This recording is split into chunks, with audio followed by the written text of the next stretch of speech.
Hello everyone, and welcome back to the channel. Today, we're diving into a major controversy that has erupted at one of the world's most prestigious debating societies, the Oxford Union. A highly anticipated debate, scheduled for November 27th, has collapsed into a messy war of words, with accusations of sabotage and last-minute trickery flying between the Indian and Pakistani sides. The motion for the debate was a provocative one. This house believes that India's response to Pakistan is a populist strategy sold as security policy, but just hours before it was set to begin, the whole event fell apart. So, what exactly happened? Let's break down the conflicting stories. On one side, we have Indian speaker Deepak, who has given a detailed account on social media. He alleges a deliberate Pakistani gambit to avoid the debate altogether. According to Deepak, the event was unstable from the start. He pointed out that key figures at the Oxford Union, including the president and treasurer, were Pakistani nationals. Things got more complicated when the original high-profile Indian speakers, former Army Chief General Naravane and Dr. Subramanian Swamy, had to pull out just 2 days before the event due to prior commitments. This left the Indian side scrambling for replacements. Deepak, who was already prepared, managed to bring in Manu Khajuria and Pundit Satish K. Sharma, both based in the UK, to form a new team. Now, here's where it gets really dramatic. On the day of the debate, Deepak says he received a call around 3 p.m. informing him that the Pakistani delegation, which included prominent figures like Hina, Rabbani, Khar and Khawaja Muhammad Asif, hadn't even landed in London yet. Based on this information, the Indian team decided to cancel their journey to Oxford, but the plot twist came later. Deepak claims he then received confirmation that the Pakistani delegation had, in fact, landed and was already checked into a hotel in Oxford.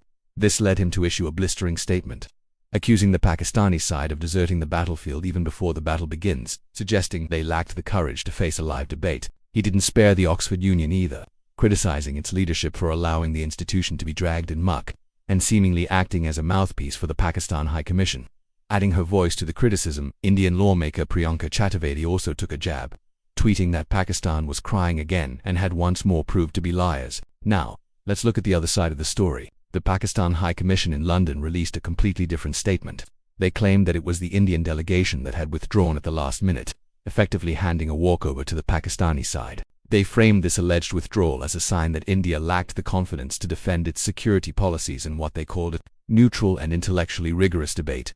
They even mentioned the original lineup of Indian speakers, including Sachin Pilot, suggesting their absence was the real issue. So, we have two completely opposite narratives. One side claims they were misled into abandoning the debate, while the other side claims their opponents simply failed to show up. The Indian side accuses the Pakistani delegation of avoiding a direct confrontation. The Pakistani side accuses the Indian team of backing out. This entire episode raises serious questions. Was this a case of genuine miscommunication and logistical failure, or was it a calculated move by one side to avoid a potentially difficult public debate? And what about the role of the Oxford Union itself? How did its leadership allow such a high-profile event to descend into this public relations disaster? It's a bizarre and farcical end to what was supposed to be a serious discussion on a critical geopolitical issue. Instead of a debate, we're left with a public squabble, accusations, and a whole lot of unanswered questions.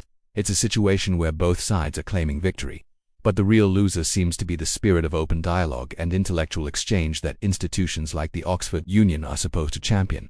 What do you think happened here? Let me know your thoughts in the comments below. This story is still developing, so be sure to subscribe for any updates. Thanks for watching, and I'll see you in the next video.